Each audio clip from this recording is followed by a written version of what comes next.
అండి. ఇవాళ సండే కదా, ఏం డిన్నర్ తిన్నారండి? మా ఇంట్లో మా డిన్నర్ ఏంటో చూద్దాం రండి. బాస్మతి రైస్తో బగారా రైస్ చేశాను.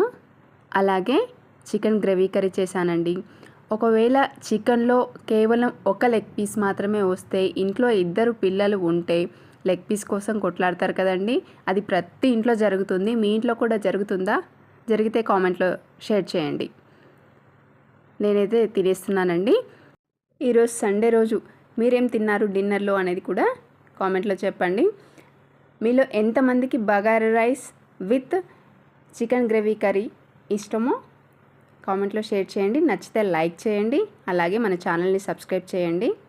ఈ చికెన్ గ్రేవీ కర్రీ చాలా బాగా కుదిరిందండి. మామూలుగా ఎప్పుడు ఒకేలాగా చేసుకోం కదండి.